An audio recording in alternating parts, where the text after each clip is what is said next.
create genuine states of happiness in ourselves is to leverage the so-called focus system, or rather, I should say, to de-emphasize the tendency of our minds to wander. There's an excellent paper on this, also published in the journal Science. This is now a classic paper. I talked a little bit about it in the episode on meditation, but for those of you that did or perhaps didn't hear that episode, I just want to briefly touch on a few aspects of the paper, and in particular, a few aspects of the paper that I didn't talk about previously. And the title of this paper, again, is very straightforward in terms of telling you what it's about. And that is A Wandering Mind is an Unhappy Mind by Killingsworth and Gilbert. This paper was published in Science in 2010, and we will provide a link to the paper. This is frankly a very interesting paper. This paper involved several thousand subjects, or I should say 2,250 adult subjects.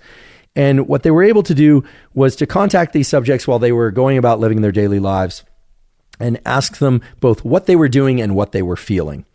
There were some additional questions that they asked them, but they were able to establish whether or not people were watching television or doing housework or working on a home computer or resting or listening to music, etc., in their natural environment. So this is outside the laboratory.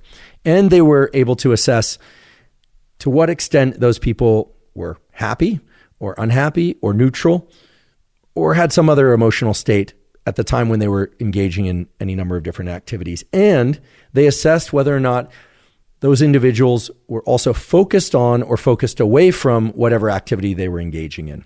And the takeaways from this study are many, but for sake of today's discussion, what I think is especially interesting is that regardless of whether or not people were engaging in activities that they enjoyed or not, the tendency for their mind to wander from an activity predicted lower levels of happiness than if they tended to be focused on the activity they were engaged in.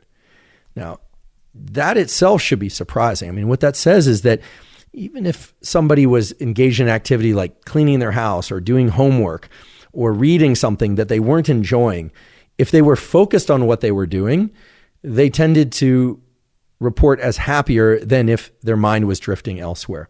Now, this also points to the idea that perhaps our minds drift to unpleasant thoughts more than pleasant thoughts, but they also address that in the study. The point I'd like to make here is, quote, although people's minds were more likely to wander to pleasant topics, than to unpleasant topics, and there the difference is pretty significant. People's minds tended to wander to pleasant topics about 43% of the time, as opposed to unpleasant topics about 27% of the time, or to neutral topics in the remaining 31% of samples. People were no happier when thinking about pleasant topics than about their current activity. Think about that. People were no happier than when thinking about pleasant things than their current activity. In fact, the mere focus on what they were doing was more powerful than anything else, even if they didn't enjoy what they were doing.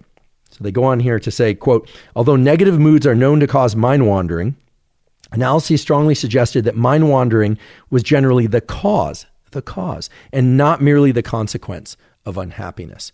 And so there are a lot of aspects of this study that are worth going into, but the major takeaway, or the one that perhaps we should all be most concerned with, is that when we are not focused on what we are doing, we tend to be far less happy than when we are focused on what we are doing, even if what we're doing is something that we don't deem very pleasant. And certainly if we are engaged in something that we consider very pleasant and we are very focused on, well, then our levels of happiness are the highest. That's sort of obvious.